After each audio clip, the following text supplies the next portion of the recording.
আমি মৃত্যুর জন্য মৃত্যু চাই, সর্বোচ্চ শাস্তি ফাঁসি চাই।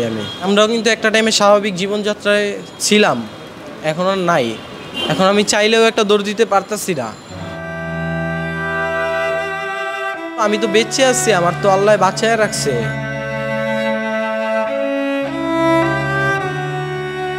আমারও একটা স্বপ্ন ছিল ছোটবেলা থেকে, আমি একজন পুলিশ অফিসার হব।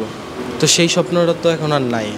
যেই পুলিশ অফিসার আমি হতে চেয়েছিলাম, সেই পুলিশরাই আজকে তাদের চাকরি বাঁচানোর জন্য আমাদের উপরে এই নির্মম গুলিগুলা করে, নির্মমভাবে।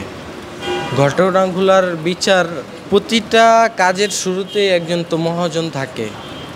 সেই মহাজন তো এই আন্দোলনের যে গুলি করার যে আদেশগুলো দিছে, সেই মহাজন তো আর এখন এই বাংলাদেশে আর নাই। সে তো তার জান নিয়ে কোনো রকম পালাইছে তার পার্শ্ববর্তী দেশ ভারতে। 250-টিরও বেশি ডিজাইন অপশন নিয়ে ওয়ালটন স্মার্ট ফ্রিজ, বোঝে আপনার প্রয়োজন। এখন আমরা কার কাছে বিচার চাইব? সরকারের কাছে? হ্যাঁ, অবশ্যই চাইতে পারি, কিন্তু বিচারটা কি হবে?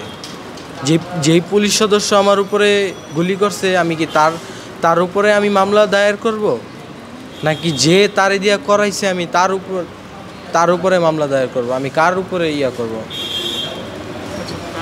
সর্বোচ্চ শাস্তি ফাঁসি চাই আমি তার। কারণ আপনি দেখতে পারেন যে আমরাও কিন্তু একটা টাইমে স্বাভাবিক জীবনযাত্রায় ছিলাম, এখন আর নাই।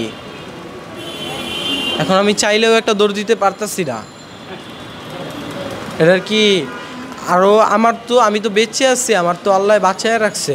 অনেক মানুষ যে মারা গেছে, তাদের নিয়ে আপনি কি বলবেন? যারা আর কি মাঠে যায়, তাদের আর কি স্মৃতি থাকে, মিলিয়নস অফ স্মৃতি। সেই স্মৃতিগুলো যখন রাত্রেবেলা মনে পড়ে, তখন আর কান্না আটকানো যায় না।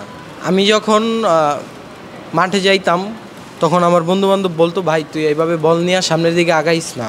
আমি কিন্তু একজন গোলকিপার ছিলাম। গোলকি থাকা সত্ত্বেও কিন্তু আমি স্ট্রাইকারে মাঝে মাঝে যোগদান করতাম। আমি যখন সেই আগের স্মৃতিগুলো মনে করি, নিজেরা ধরে রাখতে পারি না। তো কীভাবে রাখবো? কারণ আমি চাইলে তো আর মাঠে যাই সেই আগের মতো যে লাভ দিয়ে আমি যেই সেভগুলো দিতাম, সেগুলো তো আমি আর পারবো না। আমি মৃত্যুর জন্য মৃত্যু চাই। কেন আমার ভাইকে গুলি করা হলো? কেন আমার ভাই মারা গেল? আমি এটার জন্য বিচার চাই। অন্তর্বর্তীকালের সরকার ডক্টর ইউনূস, আমি তার কাছে এই আবেদনগুলো জানাইতেছি যে শেখ হাসিনার যে বিষয়টা আপনি ভালোভাবে দেখুন, এই জিনিসটা ভালোভাবে খতিয়ে দেখুন, আর তাকে দেশে আনার যথাযথ ব্যবস্থা করার জন্য আমি ডক্টর ইউনূসের কাছে আবেদন না, আমি আর কি অনুরোধ করতেছি।